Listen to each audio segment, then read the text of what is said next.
नमस्कार दोस्तों, जय जय श्री राधे। कैसे हैं आप सब? उम्मीद करता हूं कि आप सभी सुखी होंगे, संपन्न होंगे, आनंद पूर्वक होंगे। दोस्तों, आज मैं एक विशेष चर्चा करने वाला हूं बुध और सूर्य की युति की, यानी बुध आदित्य योग। जब भी ऐसा योग बनता है, 12 राशियों वालों को बहुत अच्छे परिणाम अपने जीवन में देखने को मिलते हैं। और यह योग बन रहा है 12 फरवरी 2025 के दिन, जिस दिन एक दिन पहले युवराज बुध भी कुंभ राशि में पहुंच जाएंगे, यानी 11 तारीख को। और 12 तारीख को सूर्यदेव कुंभ राशि में पहुंच जाएंगे। जब ये दोनों एक साथ कुंभ राशि में विराजमान हो जाएंगे तो उसको कहते हैं बुध आदित्य योग। और ऐसा योग हर व्यक्ति के जीवन में कुछ ना कुछ घटित जरूर होता है, अच्छा होता है, क्योंकि कुंभ राशि में यह योग बन रहा है। और मैं इसमें 12 राशियों की चर्चा करूंगा कि हर राशि वालों को इस महान योग का क्या फल उनके जीवन में उनको प्राप्त होगा। और यह योग रहेगा 12 फरवरी से लेकर के 14 मार्च तक, पूरा एक महीने तक यह योग एक साथ दोनों ग्रह रहेंगे, बुध और सूर्य। बुध होते हैं युवराज, सूर्य होते हैं राजा। राजा और युवराज एक साथ एक ही भाव में युति बना करके बैठे तो यह कोई छोटी मोटी बात नहीं होती, बहुत बढ़िया आपके जीवन में कुछ ना कुछ घटित होगा। तो सबसे पहले राशियों की मैं चर्चा करूंगा, राशि के अकॉर्डिंग बताऊंगा कि आपके जीवन में क्या क्या कुछ घटित होने वाला है। तो नमस्कार, मैं हूं एस्ट्रोलॉजर आशीष शर्मा और मेरे ज्योतिष चैनल एस्ट्रो 22 में आप सभी का हार्दिक अभिनंदन है, स्वागत है। बात करूंगा मेष राशि की। मेष राशि में सूर्य बुध आदित्य योग, इसका निर्माण हो रहा है 11वें भाव में। 11वें भाव से दोनों ग्रह गोचर करेंगे पूरा एक महीने तक। आपको क्या रिजल्ट देंगे, क्योंकि 11वां भाव होता है इच्छा पूर्ति का, डिजायर का, लाभ का, इनकम के सोर्स का। तो यहाँ पर आपके इनकम के सोर्स बढ़ेंगे, किसी भी तरीके से बढ़े, ये आप नहीं करेंगे, ये बुध आदित्य योग करेगा। आपके इनकम के सोर्स बढ़ेंगे, आपकी कोई मन की इच्छा है, चाहे छोटी है चाहे बड़ी है, वह अवश्य पूरी हो जाएगी। इसके बाद धन की कमी नहीं आपको आएगी। यहाँ पर कुछ ना कुछ धन का बड़ा कार्य आपके जीवन में होगा, जिसके आपके पास धन आएगा, यानी लाभ होगा, क्योंकि ये लाभ का भाव होता है। अब यहाँ से बैठ करके बुध और सूर्य देव पंचम भाव को जब देखेंगे तो आपकी संतान के लिए बहुत अच्छा होगा। आपकी संतान की विद्या के लिए, शिक्षा के लिए बहुत अच्छा समय यह रहेगा, पूरा एक महीना। और यदि आप स्वयं भी कुछ विद्यार्थी हैं, आप आगे पढ़ना चाहते हैं, अच्छी शिक्षा लेना चाहते हैं, तो इस समय आप कहीं भी अप्लाई करें, एडमिशन लें, आपको सही स्थान मिल जाएगा। अब मैं बात करूंगा अगली राशि यानी वृष राशि। वृष राशि में दोस्तों 10वें भाव से यह योग बनेगा, इसका निर्माण होगा। और 10वें भाव से दोनों ग्रह गोचर करेंगे युति बना करके एक महीने तक। 10वां भाव होता है कर्म का, यानी आपको आपके ही कर्म स्थान में कोई उच्च पद मिलने वाला है, कोई आपको मान सम्मान मिलने वाला है, पदोन्नति होने वाली है यहाँ पर। यानी आप एक जगह में जहाँ पर हैं, आप उससे ऊंचा जाएंगे अपने ही कर्म क्षेत्र में। चाहे आप नौकरी में हैं, चाहे आप व्यापार में हैं, आपका व्यापार बढ़ेगा, आपकी नौकरी सर्विस में तरक्की जरूर होगी। एक महीने में आप नोट करके रखें, जो मैंने तारीख बताई है 12 फरवरी से लेकर के 14 मार्च तक कुछ बड़ा होने वाला है आपके जीवन में। विशेषकर आपके वर्क प्लेस में आपका कोई इंक्रीमेंट लग सकता है, आपको कोई प्रमोशन हो सकता है, पदोन्नति हो सकती है। अब यहाँ से बैठ करके चतुर्थ भाव को जब ये देखेंगे, आपकी सुख सुविधाओं को बढ़ा देंगे। आपकी कोई मन की इच्छा है, कोई गाड़ी लेने की, कोई भूमि लेने की, प्रॉपर्टी लेने की, तो वह अवश्य आपको प्राप्त होगी। जो काम रुका हुआ है वह अवश्य पूर्ण होगा इस एक महीने के बीच में। बात करूंगा मिथुन राशि की। मिथुन राशि के 9वें भाव से यह जो गोचर होगा दोनों ग्रहों का, बुध और सूर्य का। जब भी 9वें भाव से सूर्य और बुध गोचर करेंगे, यह मिथुन राशि वालों को यात्राएं अवश्य कराएंगे, वो भी धार्मिक यात्राएं, तीर्थ स्थल की यात्राएं, जहाँ पर ये कहते हैं कि देवी देवताओं का स्थान होता है। और जाना भी चाहिए जब ऐसा योग बने, क्योंकि आप स्वयं नहीं जाएंगे, आपको यह योग लेकर के जाएगा। और जब आप दर्शन करेंगे, किसी गंगा यमुना तीर्थ स्थल में स्नान करेंगे, आप जाएंगे, तो आपके भाग्य में इम्प्रूवमेंट अवश्य होगी, आपका भाग्य अवश्य बदल के जाएंगे एक महीना पूरा होने से पहले पहले। यानी आपके भाग्य के रास्ते खोल रहे हैं मिथुन राशि वालों के लिए। अब यहाँ से बैठ करके तीसरे भाव को जब देखेंगे, आपका कम्युनिकेशन लेवल बहुत अच्छा होगा, समाज में आपका नाम होगा। तीसरे भाव के अकॉर्डिंग भाई बहनों के साथ संबंध अच्छे होंगे और यात्राएं अवश्य होंगी। एक महीने में आप देखना आपकी यात्राएं अवश्य हो जाएंगी, कोई ना कोई धार्मिक स्थान की आप यात्राएं अवश्य करेंगे। बात करूंगा कर्क राशि की। कर्क राशि में अष्टम भाव से दोनों ग्रह गोचर करेंगे, बुध आदित्य योग बनेगा। अब अष्टम भाव अंधकार का होता है, डीप नॉलेज का होता है, तंत्र विद्या का भी होता है, ससुराल का भी होता है, यानी आपको हर जगह से प्रॉफिट होगा कर्क राशि वालों को। क्योंकि यदि अकेले बुध होंगे तो थोड़ी दिक्कत हो जाती है। जब सूर्य भगवान साथ में बैठ गए, यानी युवराज और राजा एक साथ बैठेंगे, तो अष्टम भाव का अंधेरा सूर्य भगवान वहाँ प्रकाश कर देंगे।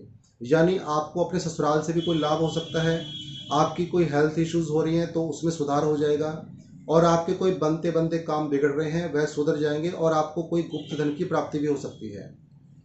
गुप्त धन यानी अचानक धन की प्राप्ति हो सकती है। यहाँ पर जो धन, ये कह सकते हैं कि आपको पैतृक संपत्ति के रूप में मिल सकता है, ससुराल से भी आपकी कोई सपोर्ट हो सकती है। एक महीने में कुछ ना कुछ इस प्रकार से संकेत आपको देखने को मिलेंगे। अब यहाँ से बैठ करके दूसरे भाव को देखेंगे तो परिवार में कुछ अच्छा कार्य अवश्य होगा, मंगल कार्य अवश्य होंगे, वाणी में आपकी मधुरता आएगी और परिवार में प्रेम बढ़ेगा। और यहाँ पर धन भी आपके पास जरूर आएगा, क्योंकि दूसरा भाव जो होता है बैंक बैलेंस का होता है। जब पैसा कहीं से आएगा तो ही तो जमा होगा बैंक में, तो यहाँ पर बैंक बैलेंस आपका जरूर मजबूत होगा, यानी आप कुछ ना कोई राशि जरूर जमा करेंगे या आपको प्रॉफिट यहाँ पे जरूर होगा, और परिवार में खुशियों का माहौल बनेगा। माफ कीजिएगा। अगली बात करूंगा सिंह राशि की। सिंह राशि में सप्तम भाव से यह गोचर हो रहा है। सूर्य और बुध जब सप्तम भाव में आते हैं, यह शुक्र का भाव भी माना जाता है, तो यहाँ पर थोड़ा सा दाम्पत्य जीवन में कष्ट पैदा हो सकता है, यानी तनाव की स्थिति बन सकती है। तो उसके लिए आप 700 ग्राम गुड़ गौ को रविवार के दिन अवश्य डाल करके आएँ। इसके अलावा सब व्यापार में आपकी वृद्धि होगी, क्योंकि यह केवल दाम्पत्य जीवन का भाव नहीं होता, यह व्यापार का भी होता है, प्रेम का भी होता है। तो यहाँ पर प्रेम तो बढ़ेगा, लेकिन साथ में आप गुड़ का दान करते हैं, यानी सूर्य को आप शांत कर देते हैं, क्योंकि सूर्य की यहाँ पर गर्मी परिवार में दाम्पत्य जीवन में खराब करती है। तो इसके लिए मैंने आपको गुड़ का दान बताया है। लेकिन इस आदित्य योग का, बुध आदित्य योग का व्यापार में आपको बहुत अच्छा फल मिलेगा। आपका व्यापार ये मान के चलें ऊंचाइयों में पहुंचेगा। जो आपको कमी पेशी लग रही थी वह सूर्य बुध आदित्य योग से दूर हो जाएगी, मैं ये कहना चाहता हूँ। अब मैं बात करूँगा कन्या राशि की। कन्या राशि में यही योग छठे भाव में बनेगा, और छठा भाव होता है रोग ऋण शत्रु का, कंपटीशन एग्जाम का, जॉब का। तो ये मान के चलें जितने भी बेरोजगार हैं वह नौकरी के लिए अप्लाई करें। कन्या राशि वाले, आपको अवश्य यहाँ पर अच्छी जॉब मिल जाएगी, जिससे कि आपका आगे के लिए भाग्य अच्छा हो जाएगा। और जो जॉब में पहले से हैं, जो काम कर रहे हैं, किसी नौकरी में हैं, तो वहाँ पर उनकी कुछ ना कुछ इंक्रीमेंट लग सकता है, या बढ़ सकते हैं आगे, या जॉब कहीं ना कहीं पर चेंज हो जाती है, यानी अच्छी जगह पर जॉब कहीं ना कहीं लग जाती है, यदि वह चेंज भी करना चाहते हैं। यहाँ पर रोग ऋण शत्रु का भाव भी है, कोई आपको कष्ट आ रहा है, कोई आपके ऊपर कर्जा है, या आपके कोई शत्रु हैं, ये मान के चलें बुध आदित्य योग से इस भाव को स्ट्रॉन्ग कर दिया, इस भाव को स्ट्रॉन्ग कर दिया इन दोनों ग्रहों ने, यानी आपके रोग ऋण शत्रु आपसे दूर होंगे। अब यहाँ से यदि आप विदेश के लिए अप्लाई कर रहे हैं, जो कि आपका बहुत समय से काम नहीं बना, कन्या राशि वालों को मैं कहना चाहूँगा विदेश के लिए अवश्य अप्लाई कर लें। चाहे आप स्टडी बेस में करें या वर्क बेस में करें, किसी भी बेस में आप कर सकते हैं, आपका अवश्य बन जाएगा। क्योंकि जब कोई अच्छा योग हमारी कुंडली में बनता है या गोचर वश बनता है, तो उसका लाभ अवश्य लेना चाहिए। तो इस समय में आप अप्लाई कर सकते हैं। जो मैंने तारीख बताई है 12 फरवरी से लेकर के 14 मार्च तक विदेश यात्रा भी आप कर सकते हैं, स्टडी के मामले में भी या वर्क के मामले में भी। अभी बात करूंगा मैं अगली राशि, कन्या के बाद आती है तुला राशि। तुला राशि में पंचम भाव से बुध और सूर्य देव बुध आदित्य योग बना करके गोचर करेंगे। पंचम भाव होता है शिक्षा का। विद्यार्थियों के लिए तो बहुत ही जबरदस्त ये योग बना है, तो विद्या में कोई अड़चन नहीं आएगी, बल्कि विद्या में जिस शिक्षा में भी वह हैं वह आगे बढ़ेंगे। और यहाँ पर जो संतान कंसीव करना चाहती महिलाएं, उनके लिए बहुत अच्छा समय है। इसके बाद यहाँ से बैठ करके सप्तम दृष्टि इनकी 11वें भाव में जाएगी, यानी इनकम के स्रोत आपके बढ़ेंगे, इनकम कहीं ना कहीं से आएगी, पैसा आपके पास जरूर आएगा। यहाँ पर बस एक चीज़ है, लीगल काम करें, इलीगल काम कोई ना करें। जैसे शेयर मार्केट का हो गया, वहाँ पर थोड़ा बहुत आपको, यदि पहले से आप हैं शेयर मार्केट में, तो आपको यहाँ पर बहुत अच्छा लाभ होगा। यदि आप शुरुआत करना चाहते हैं इस एक महीने के बीच में, तो आपको नुकसान हो सकता है। यदि आप पहले से ही लॉटरी सट्टे में इत्यादि में कोई कार्य कर रहे हैं, उसमें इन्वॉल्व हैं, तो आपको यहाँ पर बहुत अच्छा लाभ होने वाला है। अब मैं बात करूँगा अगली राशि तुला के बाद वृश्चिक राशि की।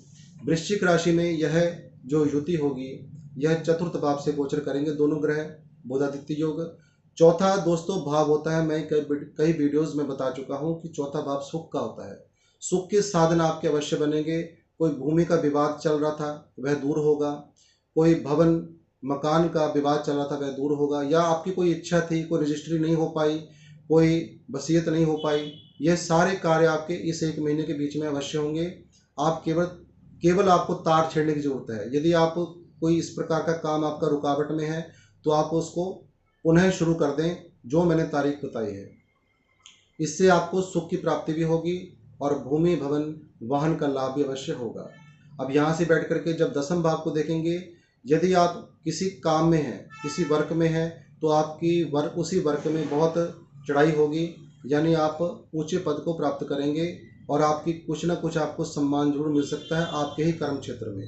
यानी कुल मिलाकर के वृश्चिक राशि वालों के लिए भी बहुत अच्छा समय है, पूरा 1 महीना। वृश्चिक के बाद धनु की बात करूंगा। तृतीय भाव से भाव जो दोनों ग्रह हैं गोचर करेंगे।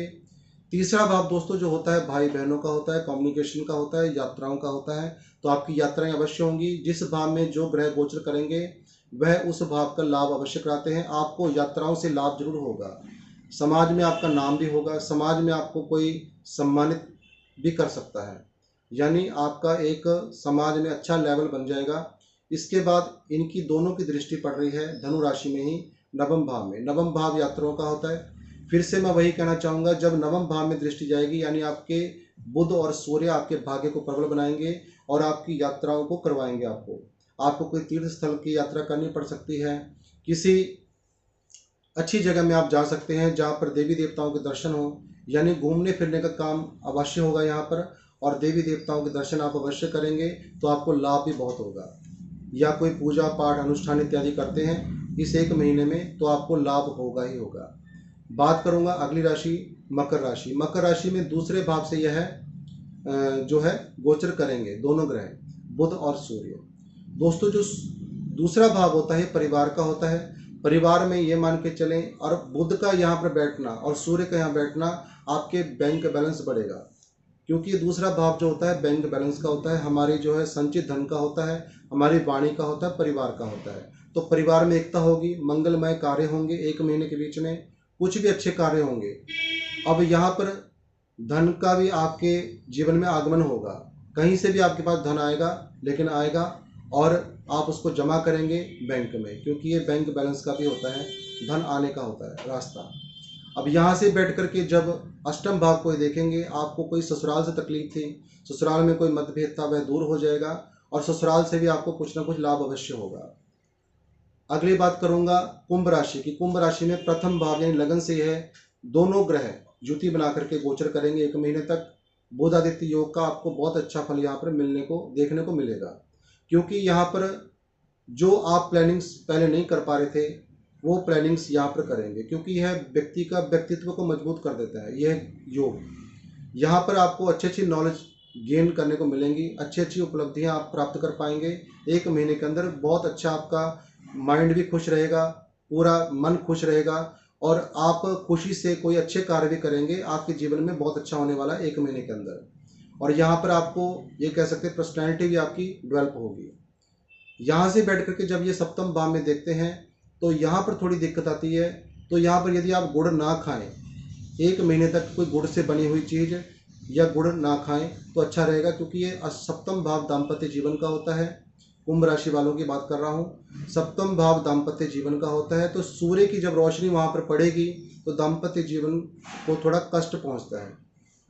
यहाँ पर जो भी व्यक्ति इस समय में इस गोचर में सूर्य की चीज़ यानी गुड़ यदि नहीं खाएंगे तो अच्छा रहेगा। और गुड़ का दान जितना रविवार के दिन करते रहेंगे, यानी 3-4 रविवार आएंगे 1 महीने में, आप गुड़ का दान गौ माता को खिलाएं या भगवान शंकर जी को अर्पित कर दें। इससे क्या होगा, परिवार में कोई तनाव की स्थिति नहीं बनेगी और सूर्यदेव शांत रहेंगे। लेकिन सूर्यदेव का पहले भाव में बैठना, विराजमान होना व्यक्ति के लिए बहुत अच्छा होता है, उसकी पर्सनैलिटी डेवलप होती है। यानी वही व्यक्ति हर व्यक्ति की नज़र में आता है, उसके काम हर व्यक्ति की नज़र में आते हैं कि यह व्यक्ति बहुत अच्छा कार्य कर रहा है।